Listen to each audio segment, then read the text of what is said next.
Circus నడుస్తున్నది దేశంలో. రాహుల్ గాంధీ గారిని ఎందుకు గ్రిల్లింగ్ చేస్తున్నారు, ఈడీ ఎందుకు పట్టుకపోయినారు? అయితే 2022లో ఉన్నాము, అనేక ఛానళ్ళు ఉన్నాయి. మీరందరూ సహకారంతో, మీ అందరి సహకారంతో ప్రజలకు ఎలా తెలుస్తున్నది ఏమవుతున్నదని.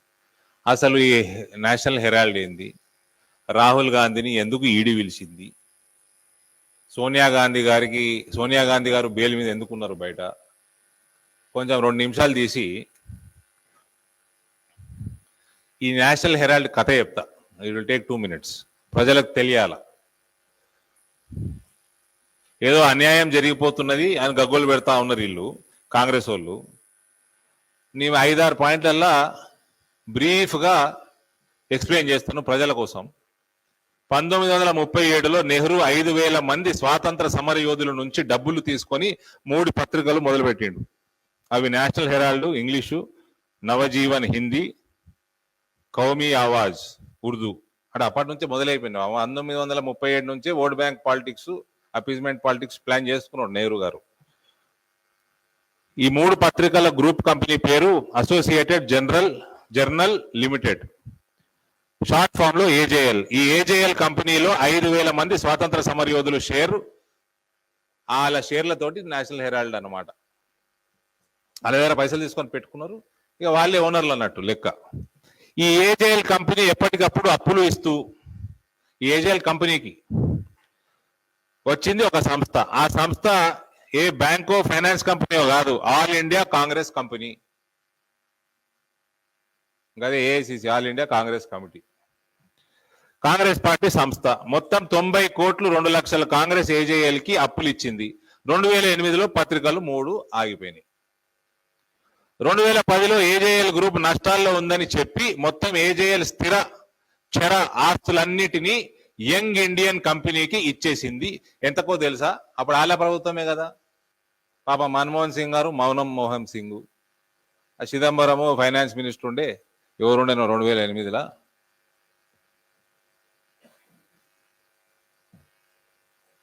మొత్తం దాదత్తం చేసిండు. 50 లక్షలకు ఇచ్చిండండి. 50 లక్షల రూపాయలకు ఇచ్చిండు. యంగ్ ఇండియన్ కంపెనీ ఎవరితో తెలవాలి. సోనియా గాంధీ, రాహుల్ గాంధీలకి 76% షేర్ అల్ల, కాంగ్రెస్ లీడర్లకి 24%, తల్లి కొడుకులకి 76% షేరు, మిగిలిన 24 కూడా వాళ్ళకి డబ్బు కొట్టేటోళ్ళకి, కాంగ్రెస్ పార్టీ లీడర్లకి 24. ఇది యంగ్ ఇండియన్ కంపెనీ. ప్రస్తుతం నేషనల్ హెరాల్డ్ మాతృ సంస్థ అయిన ఏజేఎల్ కంపెనీకి ఉన్న ఆస్తుల విలువే ఈ కేసుల్లో ప్రధానమైన ట్విస్ట్ అదే. కనీసం 5,000 కోట్ల రూపాయలకు పైన ఆస్తులు ఉన్నాయి దీని కింద. స్వాతంత్ర సమయోధులు ఫోటోలు చూపించారు, పేర్లు చూపించారు, ల్యాండ్లు వేసుకపోయారు. జర్నలిజం పేరు మీద ల్యాండ్లు వేసుకపోయారు, ప్రాపర్టీలు వేసుకపోయారు. ఈ రకంగా 5,000 కోట్ల రూపాయల ఆస్తులున్న సంస్థ ఇలా 50 లక్షలకి 2008లో కాంగ్రెస్ పార్టీ సోనియా గాంధీ, రాహుల్ గాంధీకి అమ్మేసింది. ఇది దీని అనుకున్న బ్యాక్గ్రౌండ్. ఇక ఇంత పెద్ద స్కామ్ అయినాక, 1,000 కోట్ల రూపాయల స్కామ్ అయినాక ఇక ఈడీ పని చేయద్దా? గంటలు రోజులు ఏంటికి అని చెప్తా ఉన్నారు. ఈ వీడియో చూడండి. వీడియో పెట్టురాబా జర 3 నిమిషాలు. అంటే తెలియాలి కదా ఎందుకు అవుతున్నది, ఈడీకి కూడా ఇంత సమయం ఎందుకు పడుతున్నదని. ప్లే కరో భాయ్. ఈ లైట్స్ ఆపండి. జర చూసుంటారు, చాలా మంది చూసుంటారు. 15-20 రోజుల కింద, నెల కింద, ఇది మే నెలలో అనుకుంటా వీడియో ఇది. కానీ రాహుల్ గాంధీకి ఎందుకు ఈడీకి అంత సమయం పడుతుంది చూడాలి. Simple question. ఈ దేశంలో జరుగుతున్న వైలెన్స్ మీద మీ విజన్ ఏంది, మీ ఒపీనియన్ ఏంది అని దాని అర్థం. వైలెన్స్, నాన్ వైలెన్స్, దాని మీద ఒపీనియన్ చెప్పండి అని అడిగితే 4 నిమిషాల మౌనం అండి. కమల్ హాసన్ సినిమా ఉండే కదా, మాటలు లేకుండా, పుష్పక విమానం యాదికి వచ్చింది నాకు. ఇప్పుడు ఇంకా సింపుల్ క్వశ్చన్కి ఆయన 4 నిమిషాల మౌనం అంటే, ఇక ఈడీ అడిగే క్వశ్చన్లకి ఆయన ఎన్ని గంటల మౌనం ఉంటున్నాడు, ఆ జవాబు రప్పిస్తానికి ఈడీ వాళ్ళు ఎన్ని తిప్పలు పడుతున్నారు. కాంగ్రెస్ పార్టీ చేయదు ధర్నా, ఎన్ఫోర్స్మెంట్ డైరెక్టర్ ధర్నా చేయాల. ఇసుంటోని ప్రెసిడెంట్ చేసుకున్నారు, నేషనల్ ప్రెసిడెంట్ అని. మా సమయాలన్నీ వృధా అవుతున్నాయి, ఒక్క ప్రశ్నకు ఆన్సర్ చెప్పనీకే 10 గంటలు తీసుకుంటున్నాడు ఈయన అని. How can such a last more than 100+ years చరిత్ర ఉన్న పార్టీకి ఇటువంటి ప్రెసిడెంట్ ఎట్టుంటాడండి? రేవంత్ రెడ్డి గారు చెప్పండి జవాబు.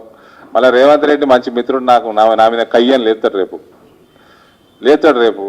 మీ ప్రెసిడెంట్ ఆయన, మీరే చేసుకున్న ప్రెసిడెంట్. ఆయన చెప్పిన, ఆయన మీకు దిశానిర్దేశం చేస్తే మీరు నడిపిస్తారు పార్టీ.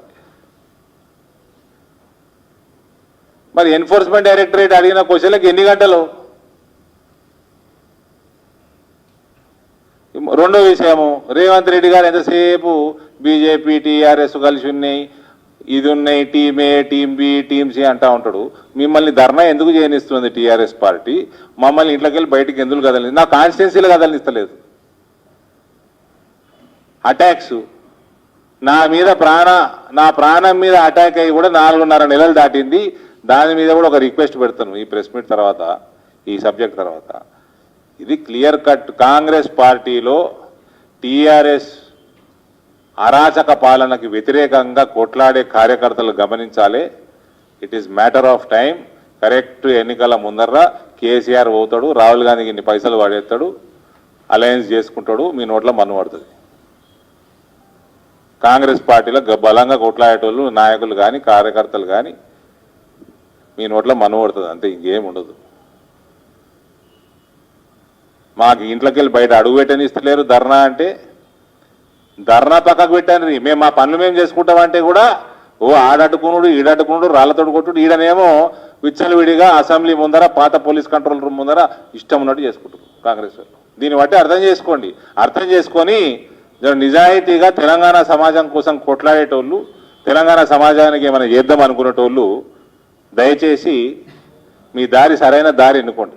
హాయ్ ఫ్రెండ్స్, మా టుడే టుమారో యూట్యూబ్ ఛానల్ చూస్తున్నందుకు చాలా థ్యాంక్స్. మరిన్ని లేటెస్ట్ వీడియోస్ కోసం వెంటనే సబ్స్క్రైబ్ చేయండి. అలాగే ఈ బెల్ ని కూడా రింగ్ చేసేయండి. మా నోటిఫికేషన్స్ అన్ని మీ మొబైల్లో వస్తాయి. అలాగే మా వీడియోస్ మీకు నచ్చితే లైక్ చేయండి, షేర్ చేయండి, నచ్చకపోతే కామెంట్ చేయండి.